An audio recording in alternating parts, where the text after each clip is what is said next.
Three liquid of density rho 1, rho 2 and rho 3 with a rho 1 is greater than rho 2 and rho 2 is greater than rho 3 having same value of surface tension T.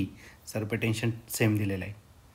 Rise to the same height in three identical capillaries. Same हाईटपर्यंत rise होते कॅपिलरीमध्ये. Angle of contact theta 1, theta 2 and theta 3 respectively obeys. तर theta 1, theta 2 आणि theta 3 याच्यात कोणतं relation असणार ते आपल्याला फाईंड करायचं. तर क्वेश्चन 2024ला आणि 2023ला आलेला होता. याचा ए ऑप्शन दिलेला आहे π/2 is greater than theta 1 which is greater than theta 2 which is again greater than theta 3 and which is greater than 0.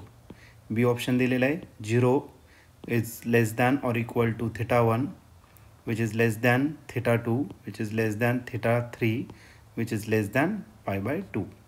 आणि आता सी ऑप्शन आहे π/2 is less than theta 1 which is less than theta 2 again which is less than theta 3 and which is less than pi. आणि D option दिलेलं आहे pi is greater than theta 1 which is greater than theta 2 again which is greater than π/2.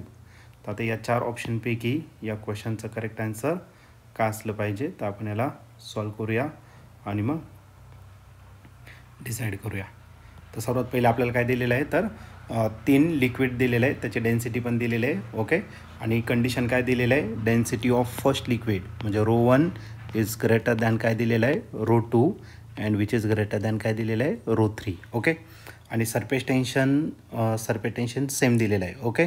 म्हणजे याचा अर्थ काय T1 is equal to T2 which is equal to T3 which is equal to काय घेतलं तर T घेतला. ओके. आणि height पण कशी दिलेली आहे सेम दिलेली आहे. म्हणजे याचा अर्थ काय तर H1 is equal to H2 which is equal to H3 which is equal to H. Height same आणि राईज होते बरं का. राईज जर होत असेल ओके तर angle of contact if liquid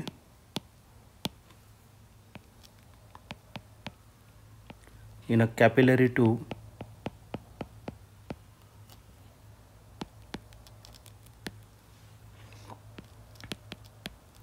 rises then angle of contact कसा राहील ॲक्यूट राहील. ठीक आहे. then angle of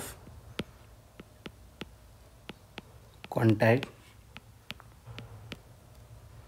should be acute म्हणजे काय लेस दॅन 90 डिग्री. ओके. म्हणजे आपला अँगल 0 to 90 डिग्री म्हणजे 0 to π/2 याच्यामध्येच असणार. ओके. तर ही आपली कंडिशन आहे कारण की लिक्विड काय होतं आहे राईज होते. ठीक आहे. त्याच्यामुळे आपण ही कंडिशन घेतलेली आहे. आता एक काम करतो या ठिकाणी मी फॉर्म्युला राईट करतो rise of liquid in a capillary tube.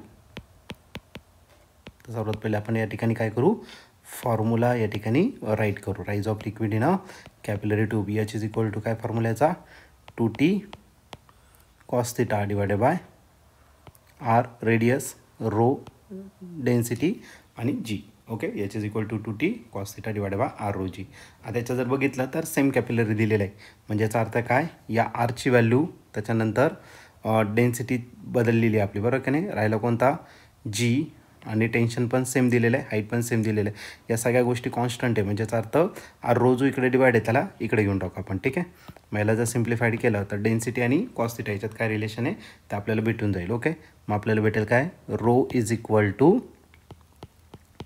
2T cos theta divide by करायला RHG. ओके.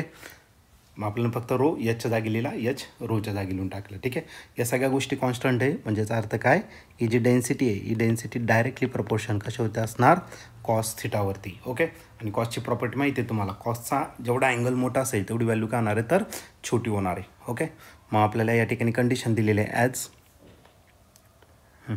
काय कंडिशन दिलेली आहे आपल्याला as given that rho 1 is greater than काय दिलेलं आहे rho 2 and which is greater than rho 3. Okay. आणि कॉस थिटा बघ कॉस थिटामध्ये जेवढी व्हॅल्यू जास्त राहणार आहे तेवढं कॉस थिटाची व्हॅल्यू कमी राहणार आहे. ओके. म्हणजे थिटा जास्त तर व्हॅल्यू कमी. ओके. म्हणजे याच्यात उलटं लिहायला लागेल आपल्याला म्हणजे याचा अर्थ काय थिटा 3 जो आहे थिटा 3 हा ग्रेटर असेल कशापेक्षा थिटा 2 पेक्षा आणि तो ग्रेटर असेल कशापेक्षा तर थिटा 1 पेक्षा. ओके. हे रिलेशन झालं. पण लिक्विड राईज होत आहे म्हणून अँगल ऑफ कॉन्टॅक्ट कसा राहणार आहे ॲक्यूट राहणार आहे. ओके, म्हणून आपण काय करू शकतो, तर ॲक्यूट म्हणजे काय, तर आपला जो अँगल आहे तो 0पेक्षा मोठा राहील, नाही तर 0च राहू शकतो. ओके, दुसरी कंडिशन θ2 नंतर घेतलं, θ2 इज लेस दॅन θ3 आणि θ3 हा तुमचा 90पेक्षा कमी असेल. ॲक्यूट म्हणजे काय, 90पेक्षा कमी, मग तो π/2.